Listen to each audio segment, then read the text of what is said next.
What's that? Did I hear you want to go to the Teton National Park?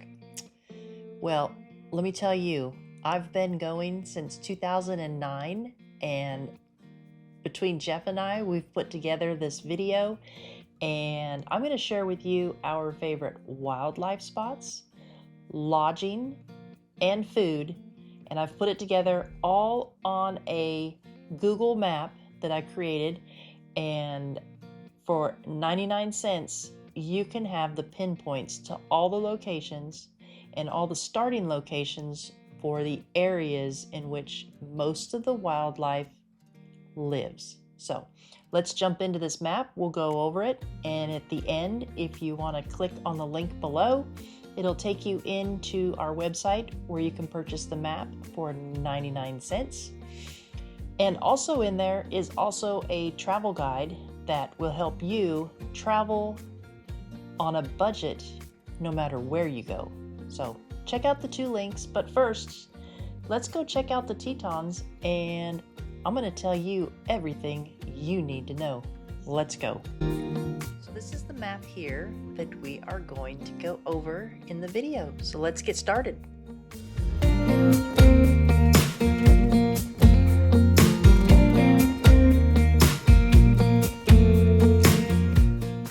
So first things first, of course, you've got to get there. And here's a list of the nearby airports and about how far they are from each of the parks. We typically fly into Salt Lake City and get a rent-a-car over at Rugged Rental. They're a great local rental company. You should check them out. I'll have the link below for you. But if you're flying into Salt Lake, make sure you get ready for the walk, because from the southwest gates to where the luggage is probably a good mile walk. Maybe even longer by the time you get out to where the rent-a-car shuttle service is. So just be prepared for a walk in the event that you go into Salt Lake City Airport. So after getting the rent-a-car, we drive to a little town on the other side of the Teton mountain range, just outside Idaho Falls, where we pick up our RV, because the cost of lodging in the Teton Park got really expensive, and believe it or not, we are now staying for free in our camper. We have officially paid it off, so now the only fees we have are rent-a-car and food while we're there. But here's our little camper, nice and small. And here we go. We're going up and over the Teton Pass, which is quite the ride. It recently was closed because the road completely washed out, but it is back up and open, believe it or not, already. But I would expect delays on that road just because they are still working on it, so there's going to be some delays. This road is very steep.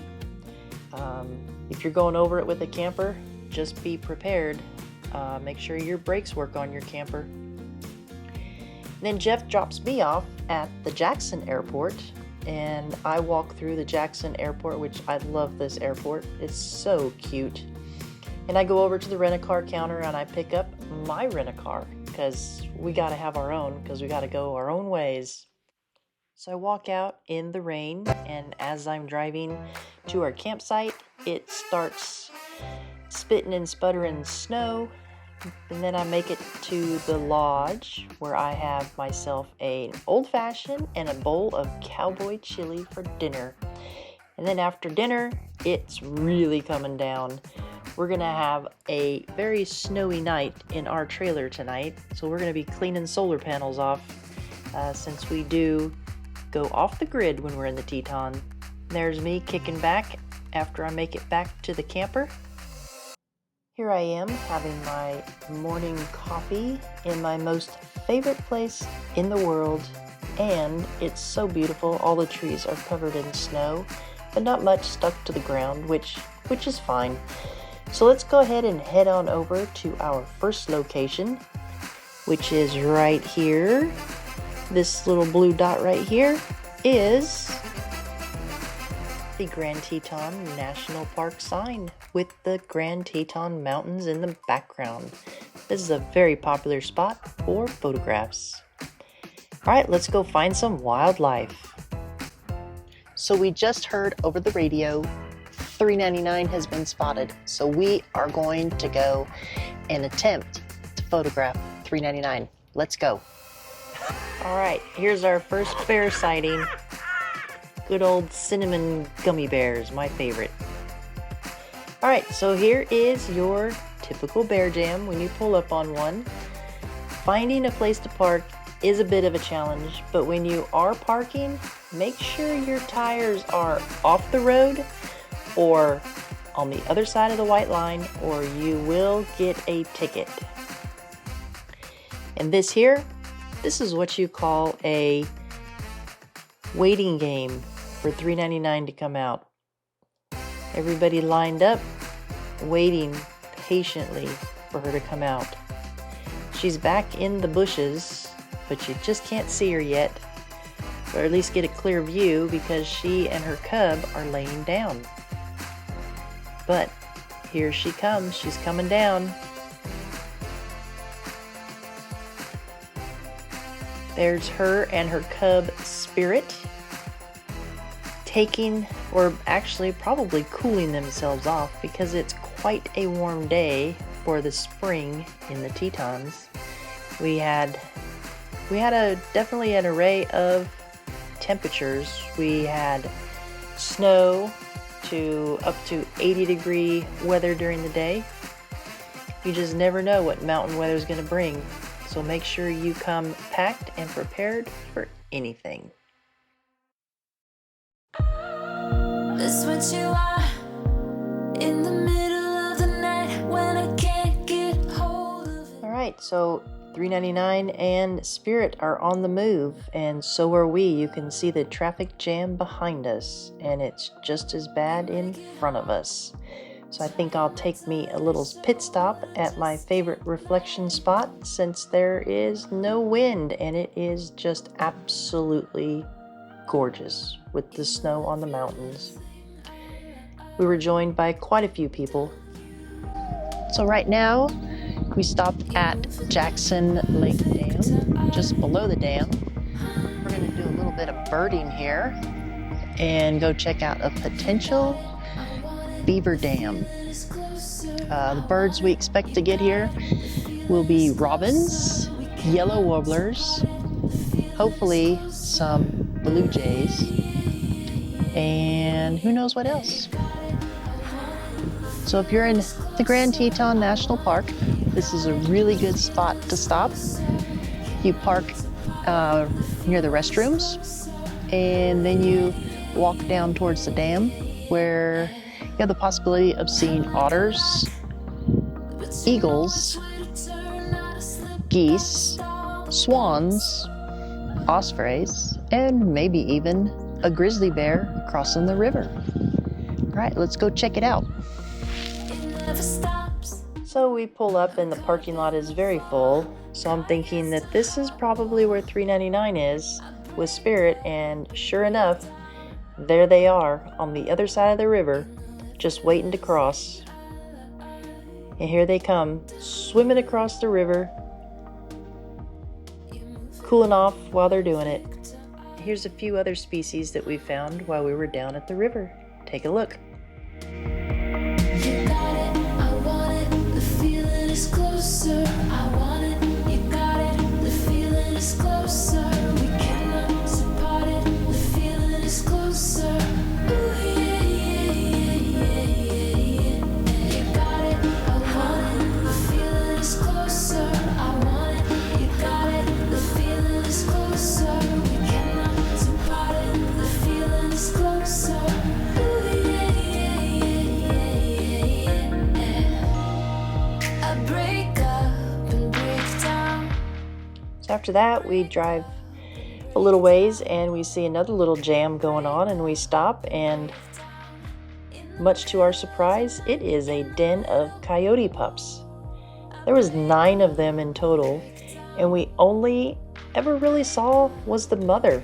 running back and forth with food for all 9 of these babies. Quite amazing. In the middle, you got it, I want it, the feeling is closer. I want it, you got it, the feeling is closer. As we were leaving, we saw a whole lot of cow elks and a couple little calf elks, which was quite a little treat. Then I saw this adorable little squirrel up in a tree eating some nuts. We then went for a little hike and we stumbled upon this little cinnamon bear. He was eating berries or eating something out of the tree.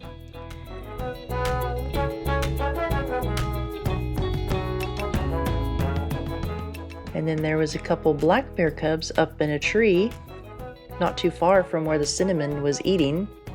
There was a mother cub There was a mother bear at the bottom of the tree. Watching that little cinnamon bear. And here he is getting in trouble.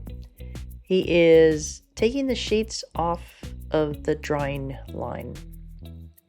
Then we got a bull moose. This is actually from my fall trip, but I figured I'd share with you since I'm giving you the pin location of where the moose like to hang out. Then we took time out the next day for some early morning landscapes. Here we are, early morning, Oxbow Bend, going for that ionic shot. Iconic shot. Oh, iconic. Too early for this crap. Ionic. The iconic shot of Oxbow Bend is what we are trying to achieve this morning. We got a nice reflection. All right, here we are. Beautiful reflections this morning. We got the camera set up. Oh.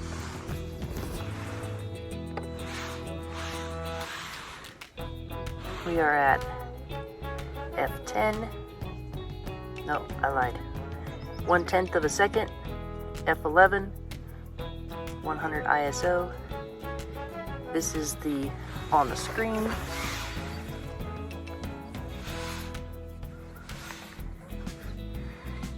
And this is what it looks like done.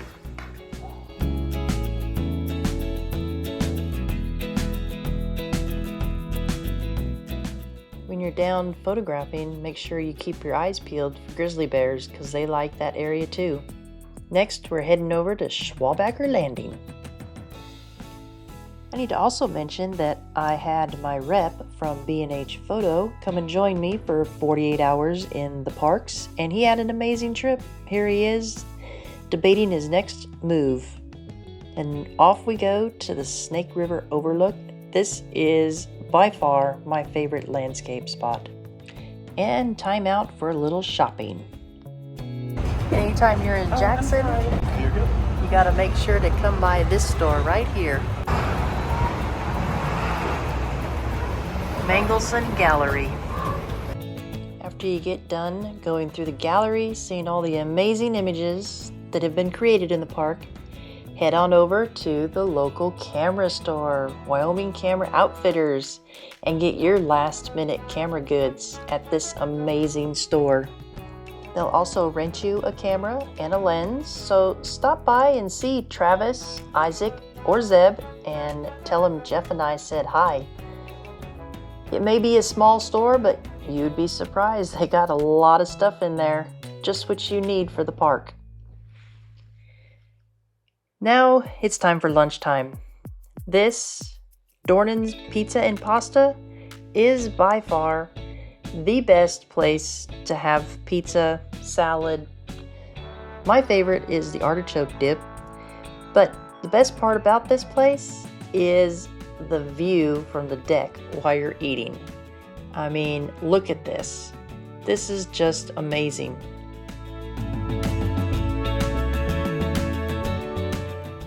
And the food, look at all that food you get. My gosh, I couldn't even eat it all.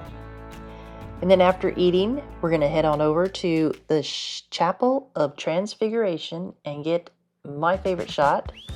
from the outside and from the inside.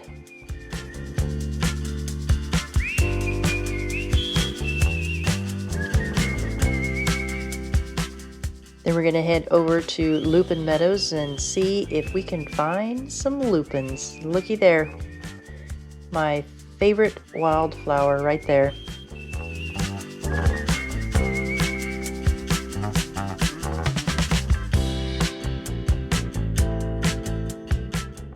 And this here is a little spot I love to go to for reflection shots as well.